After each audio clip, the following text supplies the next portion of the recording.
പണ്ട് കാലത്തൊക്കെ നമ്മളൊരു വാർത്ത അറിഞ്ഞുകൊണ്ടിരുന്നത് ഏതെങ്കിലും ഒരു ന്യൂസ് ചാനൽ വഴിയോ അതുമല്ലെങ്കിൽ നമ്മൾക്ക് രാവിലെ വരുന്ന പത്രത്തിൽ നിന്നൊക്കെ ആയിരുന്നു. എന്നാൽ ഇന്നത്തെ ഒരു കാലഘട്ടത്തിൽ പത്രം വായിക്കാനോ അല്ലെങ്കിൽ ന്യൂസ് ചാനലോ ഒക്കെ കാണാൻ പലർക്കും സമയമില്ലാത്തതുകൊണ്ട് കൂടുതലും ആൾക്കാർ ആശ്രയിക്കുന്നത് യൂട്യൂബ് പോലത്തെ സോഷ്യൽ മീഡിയ പ്ലാറ്റ്ഫോം വഴിയാണ്.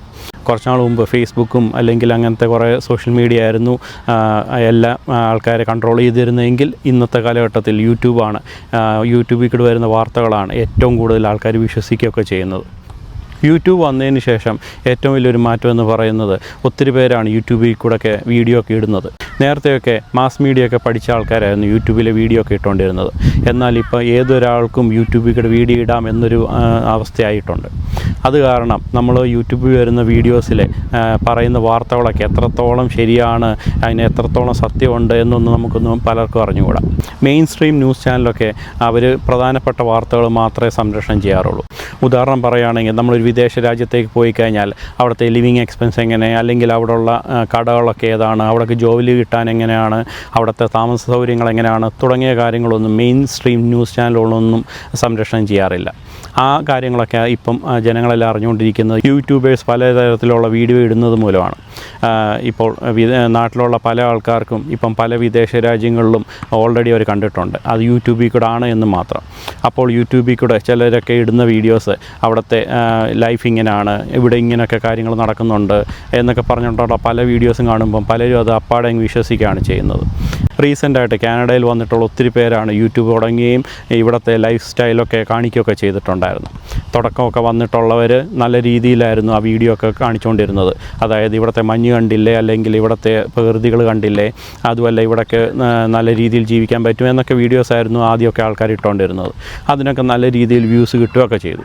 എന്നാൽ കാലക്രമേണ ഈ പാട് സമയത്തൊക്കെ കാനഡയിൽ പോകുന്നതിൻ്റെ ബുദ്ധിമുട്ടുകൾ കൂടുകയും കാനഡ ഒരു PR കിട്ടാനൊക്കെ പ്രയാസമാവുകയൊക്കെ ചെയ്തപ്പോഴത്തേക്ക് ആൾക്കാർ നെഗറ്റീവ് പറഞ്ഞുകൊണ്ടുള്ള വീഡിയോ ആണ് ഇപ്പം കൂടുതലും ഇടുന്നത്. അതിനാണിപ്പം കൂടുതൽ റീച്ച് കിട്ടുന്നത്. അങ്ങനെ നെഗറ്റീവ് പറഞ്ഞിട്ടുള്ള വീഡിയോ ഇടുമ്പോൾ പലരും കുറച്ച് കൂടുതൽ എക്സാജറേറ്റ് ചെയ്തൊക്കെയാണ് ഇപ്പോൾ വീഡിയോസ് ഇടുന്നത്. അതിൻ്റെ കാര്യം എന്ന് പറയുന്നത് മുമ്പ് പറഞ്ഞിട്ടുള്ള പലരും നെഗറ്റീവ് പറഞ്ഞതിൻ്റെക്കാളും കൂടുതൽ തോത് വന്നെങ്കിൽ മാത്രമേ ആ വീഡിയോസിനൊക്കെ കൂടുതൽ വ്യൂസ് കിട്ടത്തുള്ളൂ എന്ന് കണ്ടിട്ടാണ്. എല്ലാവർക്കും പുതിയൊരു വീഡിയോയിലേക്ക് സ്വാഗതം.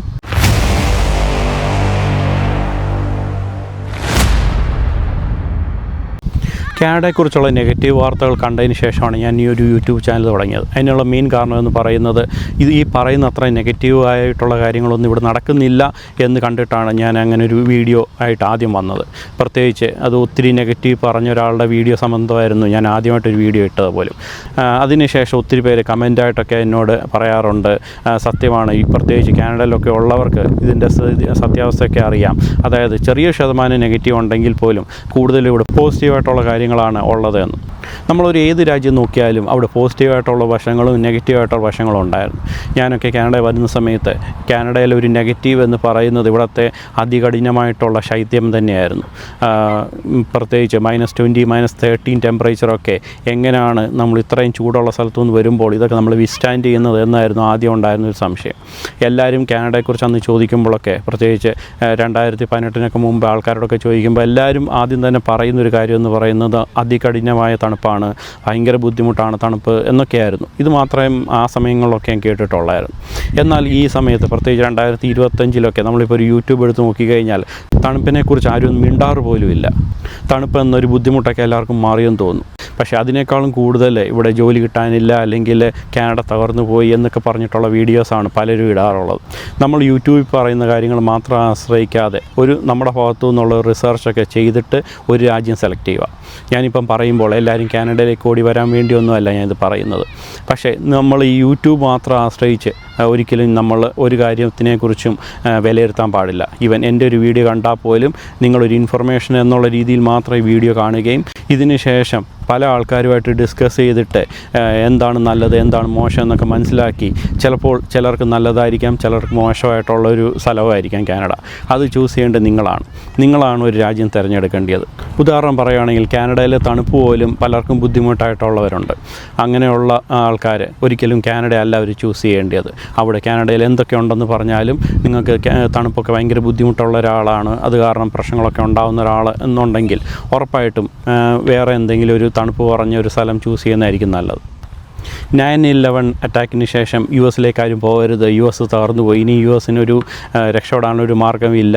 മാത്രമല്ല 2008 ഗ്രേറ്റ് റിസഷന് ശേഷം ദുബായിയുടെ അവസ്ഥ ഇതേപോലെ തന്നെയാണ്, ഇനി ദുബായിലൊന്നും പോയിട്ട് കാര്യമില്ല എന്ന് വളരെയധികം ആൾക്കാർ പറഞ്ഞു നടക്കുന്നുണ്ടായിരുന്നു. പക്ഷേ അതൊക്കെ മൗത്ത് ടു മൗത്ത് മാത്രമായിരുന്നു. അന്ന് ഈ സോഷ്യൽ മീഡിയ ഒന്നും ഇല്ലാത്ത കാരണം അതൊന്നും വലിയ ജനങ്ങളുടെ ഇടയിലൊക്കെ എത്തുകയൊന്നും ചെയ്തിട്ടില്ല. കുറച്ച് പേര് മാത്രം അതൊക്കെ വിശ്വസിച്ചിട്ട് വേണ്ട US അല്ലെങ്കിൽ ദുബായിലേക്കൊന്നും പോകണ്ട എന്നൊക്കെ തീരുമാനിക്കുകയുണ്ടായി.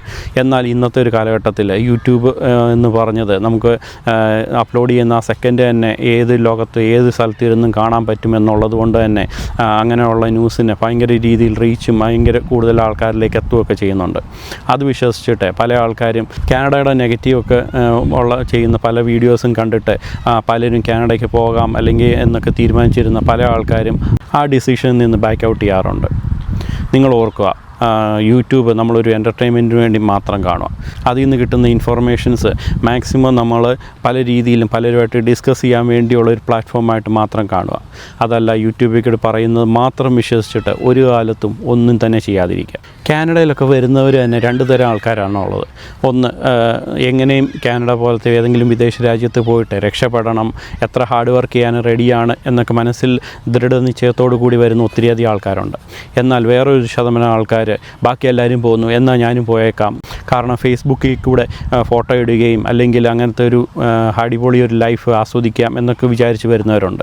അങ്ങനെ ആ ഒരു ഉദ്ദേശത്തോട് വരുന്നവർക്ക് എന്താ സംഭവിക്കുന്നതെന്ന് വെച്ചാൽ അവരത്ര ഹാർഡ് വർക്കൊന്നും ചെയ്യാത്ത കാരണം അവർക്കൊരു PR കിട്ടാനോ അല്ലെങ്കിൽ കാനഡയിൽ തുടരാനോ ഉള്ളൊരു അന്തരീക്ഷമൊന്നും ഉണ്ടാകത്തില്ല.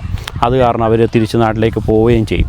അങ്ങനെ നാട്ടിലേക്ക് പോകുന്ന ആൾക്കാർ ആദ്യം തന്നെ പറയുന്നത് കാനഡയുടെ മോശം സൈഡായിരിക്കും. എന്നാൽ മറുഭാഗം എങ്ങനെ ഇവിടെ വന്ന് ഹാർഡ് വർക്ക് ചെയ്ത് ഈ രാജ്യത്ത് പിടിച്ച് നിൽക്കണം, ഈ രാജ്യത്ത് തുടരണം എന്നൊക്കെ വിചാരിച്ച് വരുന്ന ആൾക്കാർ ഒരു കാലത്തും കുറ്റങ്ങളൊന്നും പറയാറില്ല. കുറ്റങ്ങളൊന്നും പറയാറില്ല എന്ന് പറയുമ്പോൾ കാനഡയിൽ ഒരു കുറ്റങ്ങളും ഇല്ല എന്നല്ല, ഏത് രാജ്യത്തുള്ളതുപോലെ ഇവിടെയും വളരെയധികം പ്രശ്നങ്ങളൊക്കെ ഉണ്ട്. പ്രത്യേകിച്ച് കോവിഡിന് ശേഷം തൊഴിലില്ലായ്മയും അല്ലെങ്കിൽ ജീവിത ചെലവുകൾ കൂടുകയൊക്കെ ചെയ്തിട്ടുണ്ട്. അതെനിക്ക് തോന്നുന്നു കാനഡ മാത്രമല്ല സംഭവിച്ചത്, കോവിഡ് അഫക്റ്റ് ചെയ്തിട്ടുള്ള കുറച്ച് നാൾ ലോക്ക്ഡൗൺ വന്നിട്ടുള്ള എല്ലാ രാജ്യങ്ങളും ഇത് അഫക്റ്റ് ചെയ്തിട്ടുണ്ട് എന്നാണ്. എന്നാൽ ബാക്കിയുള്ള രാജ്യങ്ങളെക്കുറിച്ച് ഇത്രയധികം കുറ്റങ്ങൾ കേൾക്കാത്തതിൻ്റെ ഒരു കാര്യമെന്ന് പറയുന്നത് ഏറ്റവും കൂടുതൽ ആൾക്കാർ വന്നേക്കുന്നത് റീസെൻ്റായിട്ട്, പ്രത്യേകിച്ച് കോവിഡിനൊക്കെ ശേഷം ഏറ്റവും കൂടുതൽ ആൾക്കാർ മൈഗ്രേറ്റ് ചെയ്ത രാജ്യം എന്ന് പറയുന്നത് കാനഡയാണ്. അതുകൊണ്ടാണ് നമ്മൾ ഇപ്പം വേറെ ഒരു രാജ്യം നോക്കിക്കഴിഞ്ഞാൽ അവിടെ നിന്നൊക്കെയുള്ള നെഗറ്റീവ് വാർത്തകളുണ്ടെങ്കിൽ പോലും അത് 1 or 2 ഒക്കെ മാത്രമേ വരാറുള്ളൂ.